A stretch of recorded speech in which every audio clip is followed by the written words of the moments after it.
Presiden Prabowo Indonesia resmi bergabung dengan New Development Bank. H-5 Lebaran, kondisi lalu lintas jalur mudik selatan Nagrek masih landai. Komisi 13 DPR bakal tindak tegas kelompok KKB yang nyerang 10 guru dan nakes di Papua. Halo, selamat pagi pemirsa setia Berita Nasional TV. Senang sekali Berita Nasional Pagi kembali hadir menyapa Anda. Selain berita utama tadi, akan ada informasi lainnya yang akan kami sajikan untuk Anda. Sama saya, Ajeng Tiara.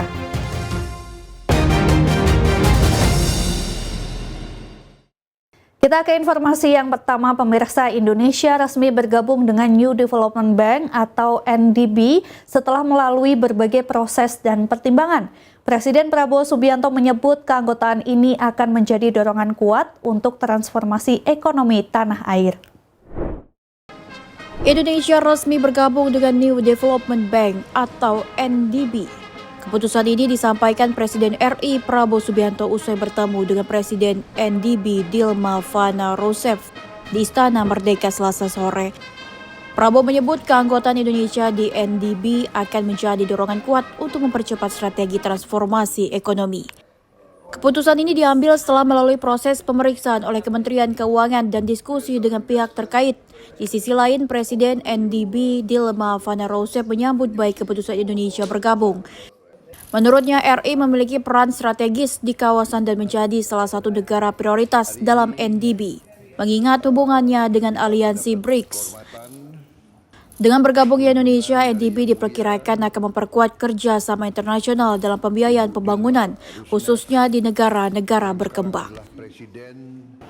I have decided on behalf of the Indonesian government to join the New Development Bank and to follow the procedures and the requirements that have been given to us. So once again, thank you very much for inviting us to join NDB. I think this new multilateral development bank can be a strong booster to accelerate our transformation strategy. Thank you very much. Menteri Komunikasi dan Digital Mutia Hafid memantau kualitas layanan telekomunikasi di Stasiun Gambir, Jakarta untuk mendukung kelancaran arus mudik Lebaran 2025.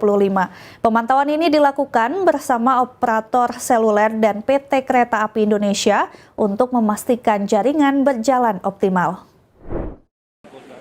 Menteri Komunikasi dan Digital Mutia Hafid melakukan pemantauan layanan telekomunikasi di Stasiun Gambir, Jakarta untuk memastikan kelancaran komunikasi selama arus mudik 2025. Pemantauan ini bekerja sama dengan PT Kereta Api Indonesia dan para operator seluler dengan fokus pada keamanan sinyal, frekuensi, serta kualitas jaringan di stasiun maupun di dalam kereta. Hasil pengecekan menunjukkan bahwa jaringan internet di Stasiun Gambir dan selama perjalanan kereta berjalan lancar dengan kecepatan mencapai 30 hingga 50 megabit per detik. Untuk menjaga stabilitas jaringan, Kementerian Komunikasi dan Digital menyiagakan mobil pemantau frekuensi di sejumlah titik, termasuk di Stasiun Gambir guna mengantisipasi intervensi sinyal selama libur Lebaran. Selain itu, para operator seluler menyediakan stand pengaduan di Stasiun Gambir untuk memfasilitasi pemudik yang mengalami masalah pada layanan telekomunikasi. Kemenkom DG juga membuka posko pengawasan yang dilengkapi alat ukur kualitas layanan serta monitoring frekuensi untuk memastikan jaringan berfungsi dengan optimal. Dengan berbagai upaya ini, pemerintah berharap komunikasi para pemudik dapat berjalan lancar sehingga perjalanan mereka menjadi lebih nyaman dan aman selama arus mudik Lebaran 2025. Kami hari ini hadir di beberapa titik, di antaranya di Stasiun Gambir ini untuk memeriksa keamanan sinyal dan juga frekuensi. Ini bekerja sama dengan KAI tentunya dan juga dengan para operator seluler. Jadi kalau tadi kita memastikan bahwa operator seluler juga memberikan layanan aduan karena komunikasi itu menjadi kunci yang amat penting terhadap keberhasilan dan kelancaran mudik. Kemudian juga untuk perjalanan keretanya memerlukan frekuensi yang aman, tidak ada interferensi, dan tadi juga kita sudah monitor melalui layanan mobil-mobil frekuensi kita bahwa insya Allah aman.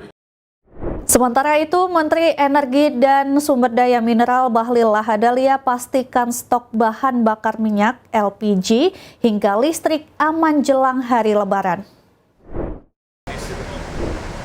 Bahlil mengaku telah meninjau ketersediaan bahan bakar minyak LPG hingga listrik jelang Lebaran. Bahlil memastikan ketersediaan stasiun pengisian listrik umum bertambah dibanding Lebaran tahun lalu untuk pemudik yang menggunakan kendaraan listrik sebagai moda transportasi. Bahlil menjelaskan para pemudik yang menggunakan mobil listrik dapat menggunakan SPKLU dengan jarak tertentu di daerah dan juga sebagian jalan tol. Bahlil yakin ketersediaan energi pada momen mudik kali ini tidak ada masalah. Ketersediaan energi semua merata. 10 hari terakhir saya keliling terus di daerah dan kemarin saya dari Jawa Timur. Saya menyampaikan bahwa energi kita untuk BBM stoknya 18 hari sampai 21 hari. Untuk LPG stoknya bisa 30 hari. Kemudian untuk listrik nggak ada isu, karena untuk bahan bakar batu bara, gas maupun BBM untuk listrik stoknya rata-rata 25 hari. Dari Jakarta, Natasha Kodewa, Chandra Berita Nasional TV. Menteri Informasi dan Komunikasi Digital Mutia Hafid menyatakan bahwa penurunan tarif internet hingga 50% membantu para pemudik dalam mengakses hiburan dan berkomunikasi selama perjalanan. Untuk menjaga kualitas jaringan, Kemenkomdiki juga mengerahkan ribuan personil dan mobil pemantau frekuensi di berbagai titik jalur mudik. Menteri Informasi dan Komunikasi Digital Mutia Hafid menyatakan bahwa kebijakan penurunan tarif internet hingga 50% membantu para pemudik dalam mengakses hiburan selama perjalanan. Penurunan tarif ini diharapkan dapat menghemat pengeluaran masyarakat dan membuat perjalanan mereka lebih nyaman. Untuk menjaga stabilitas jaringan selama arus mudik, sebanyak 1.500 personel Kemenkomdigi dan operator seluler diterjunkan di sejumlah titik pada jalur mudik. Sebanyak 30 unit mobil pemantau frekuensi juga dikerahkan untuk memastikan layanan jaringan berjalan optimal tanpa gangguan. Tak hanya memastikan kualitas sinyal seluler, Kemenkomdigi juga melakukan pengawasan terhadap persinyalan kereta api agar terhindar dari gangguan yang dapat menyebabkan keterlambatan. Langkah ini menjadi bagian dari upaya pemerintah untuk menjamin kelancaran mudik Lebaran 2025. Kemarin yang berangkat ada 30 mobil untuk monitoring frekuensi dan juga layanan dari Kemenkomdigi dan juga operator seluler. Jadi mudah-mudahan semua telah kita persiapkan, termasuk tadi juga mengecek banyak yang nonton film-film gitu ya. Katanya kuotanya juga sudah terasa turunnya, terutama bagi mereka yang nonton film-film panjang. Itu mudah-mudahan penurunan tarif hingga 50% yang inisiasi dari Kemenkomdigi dan juga operator seluler ini bisa juga memudahkan masyarakat sebagaimana arahan Presiden agar mudik dari masyarakat ini bisa terasa lebih mudah dan nyaman. Dari Jakarta, Tiara Ajang, Galuh, Berita Nasional TV. Selanjutnya, Kementerian Sosial bersama Kementerian Pendidikan Dasar dan Menengah terus mengupayakan terwujudnya program Sekolah Rakyat di tahun ajaran baru 2025. Sebanyak 53 titik sekolah rakyat telah dipetakan berdasarkan data jumlah kemiskinan dan strata usianya. Dipastikan program Sekolah Rakyat ini tidak akan mengambil jatah murid dari sekolah umum yang sudah ada.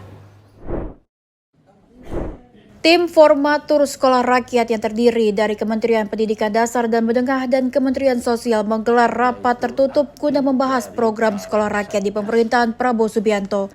Selain telah membentuk sejumlah satgas untuk mensukseskan salah satu program prioritas pemerintah ini, Tim Formatur Sekolah Rakyat juga telah memetakan 53 titik sekolah rakyat yang akan dimulai beroperasi pada tahun ajaran baru di bulan Juli 2025. Ketua Tim Formatur Sekolah Rakyat Muhammad Nuh menegaskan di setiap satu titiknya tidak menutup kemungkinan ada 2 satuan pendidikan.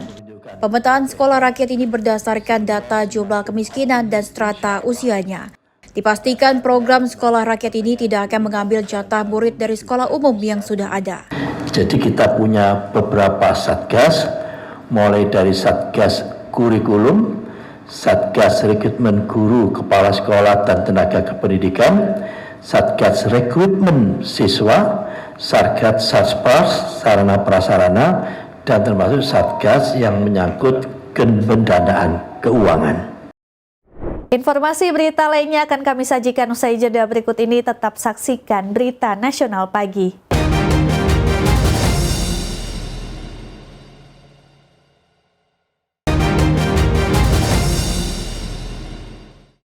Ya, 5 hari menjelang Lebaran, kondisi arus lalu lintas di jalur mudik Selatan Nagrek, Kabupaten Bandung, Jawa Barat terpantau masih lengang.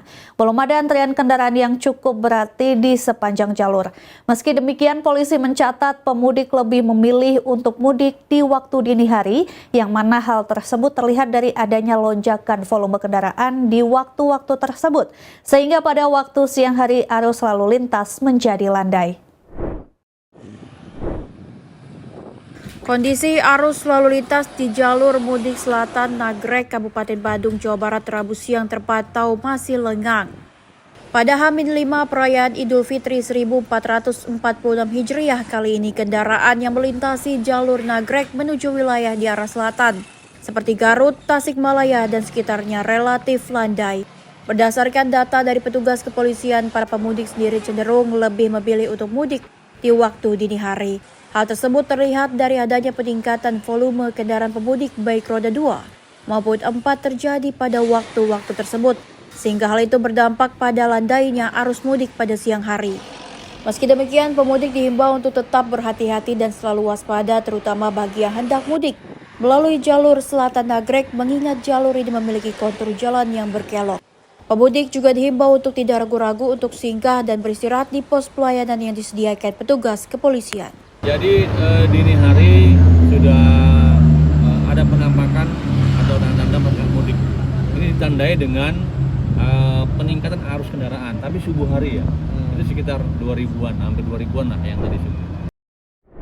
Pemirsa, Partai Golkar kembali mengadakan program mudik gratis bagi masyarakat menjelang Hari Raya Idul Fitri 1446 Hijriah tahun 2025.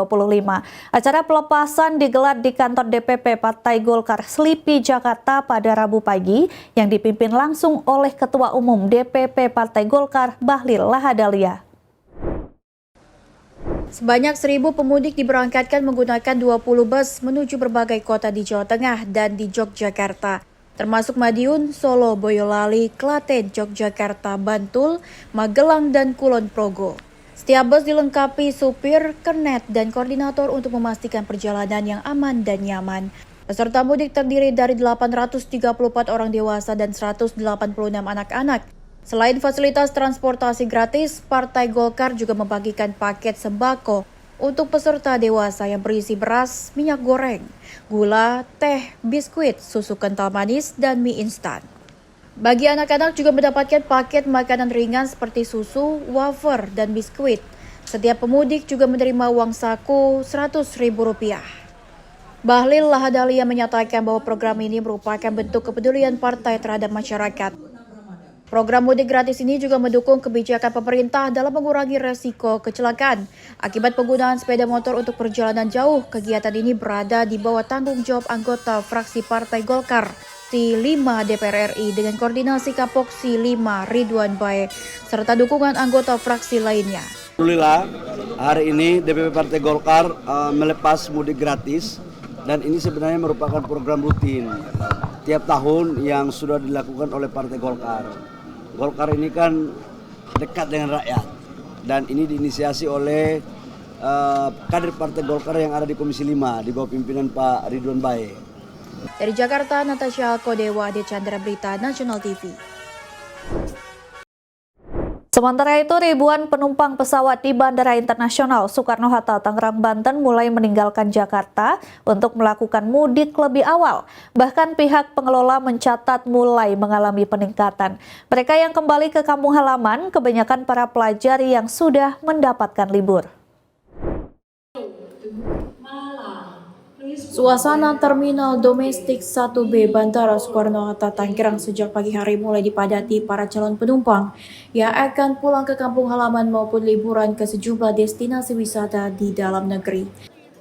Kebanyakan dari mereka pelajar memilih mudik lebih awal pada hari ini, dikarenakan sudah mendapatkan liburan dan menghindari kepadatan penumpang serta melonjaknya harga tiket pesawat. Jakwan Nuril, salah satu penumpang, mengatakan dirinya bersama saudara memilih kembali ke kampung halamannya di Jambi, lantaran sudah mendapatkan libur sekolah. Ia akan kembali pada 13 April mendatang. Sekolah itu gimana? Iya, udah libur sekolah. Terus gimana nih, mudik atau gimana? Ya, udah mau pulang ke rumah. Aktivitas sudah libur atau gimana nih? Sudah libur, mulai sekarang libur. Kenapa memilih pulang sekarang? Ya, mau tercepat aja mas. Oh gitu, biar nggak panik. Sementara itu, hari pertama diberlakukan posko angkutan lebaran dan juga apel gabungan kesiapan angkutan lebaran juga digelar untuk membantu masyarakat yakni penumpang bepergian dalam memberikan kemudahan dan kenyamanan selama musim arus mudik. Pihaknya juga menyiapkan 7.500 personil yang ditempatkan di seluruh wilayah Bandara Soekarno-Hatta. Pengelola Bandara Soekarno-Hatta melalui General Manager Dwi Ananda Wijaksana mencatat nantinya akan ada sebanyak 3,6 juta penumpang yang akan melakukan perjalanan yang menggunakan transportasi udara melalui Bandara Soekarno-Hatta untuk bepergian ke kampung halaman maupun pergi berlibur di periode angkutan lebaran tahun 2025. Di periode hari pertama posko angkutan lebaran kami monitor di dalam data kalau dibandingkan sebelum periode anggap sudah mulai terjadi peningkatan. Yang kemarin itu kurang lebih sekitar 800-an penerbangan, hari ini sudah mencapai 930. Artinya pengelola Bandara Soekarno-Hatta memprediksi puncak arus mudik diperkirakan akan terjadi pada H-3 jelang Idul Fitri 1446 Hijriah. Meski penjualan tiket kereta api jarak jauh masih di angka 75% pada H-7 jelang Hari Raya Idul Fitri 1446 Hijriah, PT Kereta Api Indonesia atau KAI mengklaim jumlah pemudik yang menggunakan moda transportasi kereta pada momen mudik Lebaran tahun 2025 mengalami kenaikan mencapai 24% jika dibandingkan pada tahun 2024 lalu. Tren kenaikan pemudik tersebut terjadi utamanya pada kereta kelas ekonomi yang memiliki harga tiket cukup terjangkau. Sepekan jelang Hari Raya Idul Fitri, Stasiun Gambir, Jakarta Pusat ramai dipadati pemudik pada Senin siang. Kepadatan pemudik terlihat sejak dari ruang tunggu, area check-in tiket hingga peron stasiun. Rata-rata dari pemudik sengaja memilih mudik lebih awal guna menghindari kepadatan. Meski telah berupaya menghindari kepadatan, namun pada H-7 jelang Lebaran ini, Stasiun Gambir sudah dipadati pemudik. Yang jelas sih untuk menghindari penumpukan penumpang. Jadi kita lebih awal sih. Direktur Utama PT Kereta Api Indonesia Didik Hartantio menyebut dari sekitar 3,4 juta kereta api jarak jauh yang tersedia selama masa angkutan Lebaran, sekitar 2.577.000 atau 75% diantaranya telah ludes terjual. Meski penjualan tiket kereta api jarak jauh masih di angka 75% pada H-7 jelang Hari Raya Idul Fitri 1446 Hijriah, namun Didik mengklaim jumlah pemudik yang menggunakan moda transportasi kereta sampai H-7 Lebaran tahun 2025 mengalami kenaikan mencapai 24% jika dibandingkan pada tahun 2024 lalu. Menurutnya, tren kenaikan pemudik tersebut terjadi utamanya pada kereta-kereta kelas ekonomi yang memiliki harga tiket cukup terjangkau. Ini kalau kita bandingkan dengan tahun 2024 sampai dengan hari ini kenaikannya sudah 24%. Sudah 24%. Dan teman-teman nanti cek ya bahwa kenaikan utamanya diprediksi puncak arus mudik Lebaran 2025 baru akan terjadi pada tanggal 28 Maret mendatang atau 3 hari menjelang Lebaran. Pemirsa, berburu takjil di Pasar Lama Tangerang jadi tradisi tahunan yang tidak terlewatkan setiap umat muslim di bulan Ramadan. Berbagai macam jenis makanan multikultur tersaji untuk menu berbuka puasa. Demi memanjakan mulut saat berbuka puasa, sejumlah warga biasanya berburu takjil sebagai tradisi Ramadan. Kawasan Pasar Lama Tangerang, Banten yang memang hits dengan berbagai macam sajian makanan jadi sentra kuliner paling ramai dikunjungi menjelang maghrib. Menu-menu makanan viral khas negara-negara Asia seperti sate, dakochi hingga roti wagyu khas Korea, serta fluffy cake-nya Jepang jadi pemikat warga ramai-ramai untuk datang. Tadi yang dimakan daging ulur sama biawak. daging ulur dan biawak. Iya. Udah berapa kali kesini? Baru pertama kali nih. Iya, terus tadi lagi muter-muter kan, terus ngelihat ada sate ular, terus kayak pengen coba aja yang anti mainstream gitu. Tak hanya makanan multikultur Asia, menu lokalan seperti ayam bakar taliwang, cumi bakar hingga yang tak lazim yakni sate ular kobra yang bisa ditemukan di sini. Di bulan Ramadan memang banyak menjadi berkah tersendiri bagi pedagang sebab tak hanya warga di sekitaran saja, beberapa orang dari luar kota Tangerang juga ikutan mencari kudapan berbuka puasa di sini. Selain karena banyak pilihan harganya yang murah juga jadi alasan memilih berburu takjil di Pasar Lama Tangerang. Takjil sih ada beberapa sih yang makanan tuh baru di Ramadan aja, tapi sebenarnya ini buka hampir setiap hari. Selama Ramadan, kawasan kuliner Pasar Lama mulai beroperasi sejak pukul 16 waktu Indonesia Barat hingga tengah malam. Beragam kuliner legendaris dari berbagai daerah bisa kita temukan di sini. Informasi berita lainnya akan kami sajikan usai jeda berikut ini. Tetap saksikan Berita Nasional Pagi.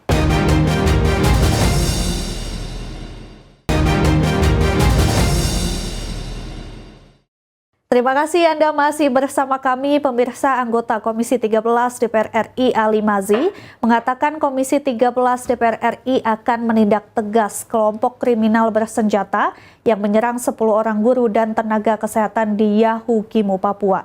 Ali Mazi menyatakan penyerangan yang dilakukan KKB Papua tidak hanya pelanggaran hukum namun juga pelanggaran HAM. Ali mengatakan para aparat di Papua membutuhkan implementasi penegakan hukum agar tindak kejahatan di Papua dapat dikurangi. Ali meyakini banyaknya kebutuhan belakangan ini membuat KKP Papua terpaksa melakukan tindakan kejahatan di bumi cendrawasih tersebut.